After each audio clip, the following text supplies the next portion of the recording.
അമ്മാതിരി സപ്പോർട്ട് നമുക്ക് കിട്ടിയിട്ടുണ്ട്. ഇതാ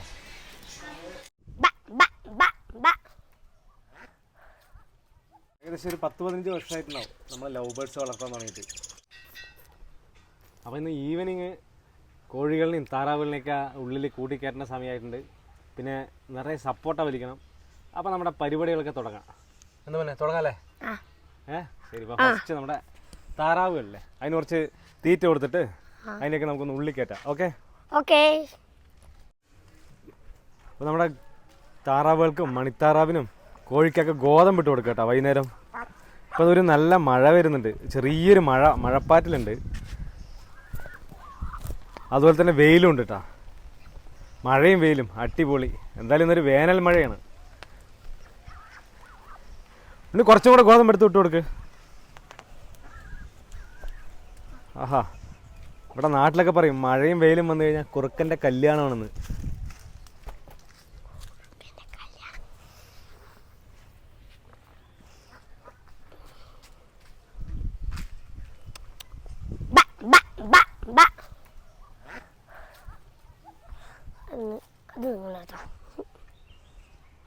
ആ കോഴിക്കോട്ടിലെ മുട്ടയുണ്ടോ നോക്കിയോ?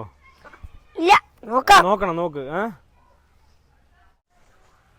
ഇനി നോക്ക്, അവിടെ ഒരു ബാസ്ക്കറ്റിലുണ്ട്, നോക്ക്. ദിവസം താറാമുട്ട ഒരു 4-5 കിട്ടണ്ട.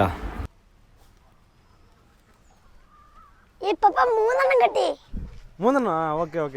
അവിടെ കൊടുക്ക്, വീട്ടിൽ കൊടുക്ക്, അച്ഛമ്മൻ്റെ കൊണ്ട് കൊടുക്ക്.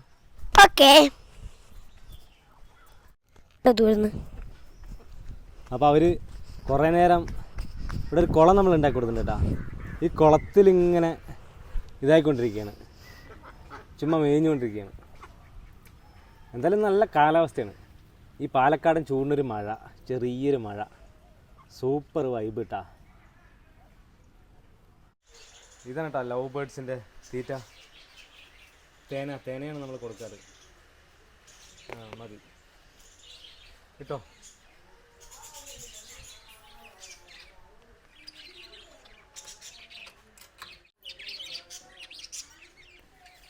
കുറച്ച് മേലെയും. വീട്ടിൽ നിറയെ ലവ് ബേർഡ്സ് ഉണ്ട്. ഇപ്പം മഴയൊക്കെ പെയ്യണ കാരണം അവരിങ്ങനെ ഇരിക്കുകയാണ്.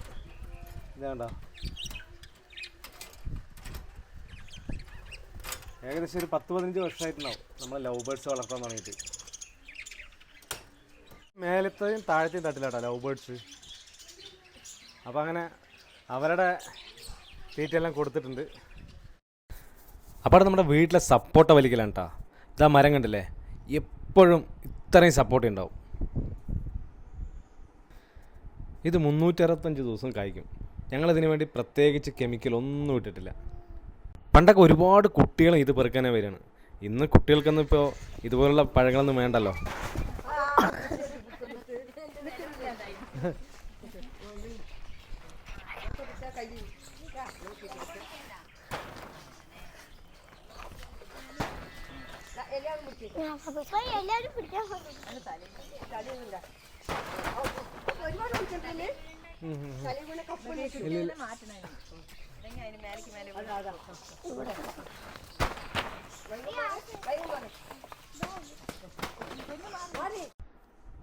പിന്നെ പലപ്പോഴും ഞങ്ങളിത് വലിക്കാൻ കൂട്ടാക്കാറില്ല. കുറേ പക്ഷികളും വവ്വാലുകളൊക്കെ വരാറുണ്ട്. അപ്പോൾ അവർക്ക് ഇഷ്ടമുള്ളത് അവർ തിന്നിട്ട് ബാക്കിയുള്ളതാണ് ഞങ്ങൾ പറിക്കാറ്.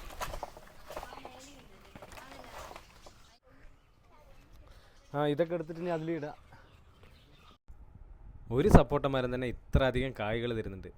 അപ്പോൾ ഒരു 2-3 ഒക്കെ ഉണ്ടെങ്കിലോ. വേണ്ട, ഇന്ന് മാത്രം കിട്ടിയ സപ്പോർട്ടാണ്. ഇന്നെന്തായാലും അടിപൊളി, ഒരുപാട് സപ്പോർട്ടാണ് കിട്ടി. എന്തായാലും ഞങ്ങൾ ഇത്ര കഴിക്കില്ല. അപ്പോൾ കുറേ അടുത്ത വീടുകളിലൊക്കെ കുറച്ച് സപ്ലൈ ചെയ്യണം. അങ്ങനെ സപ്പോർട്ടൊക്കെ വലിച്ചുകൊണ്ടിരിക്കുമ്പോഴാണ് കൃഷിഭവനെന്ന് ചുണ്ണാമ്പ് വന്നത് നമ്മുടെ നെൽപ്പാടങ്ങളിലിടാൻ. ഒരു 20 ചാക്കാണ് കേട്ടോ വന്നത്. അപ്പോൾ അത് എടുത്ത് വെക്കുകയാണ്.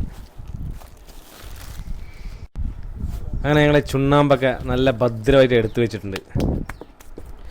ഇനി വിഷു കഴിഞ്ഞിട്ട് നിലമൊരുക്കുമ്പോൾ ഇടാനാണ് ഈ ചുണ്ണാമ്പ്. അപ്പോൾ എന്തായാലും അടുത്ത വീഡിയോ ആയിട്ട് കാണണം. ഓക്കെ, അതുവരെയ്ക്കും ഗുഡ് ബൈ.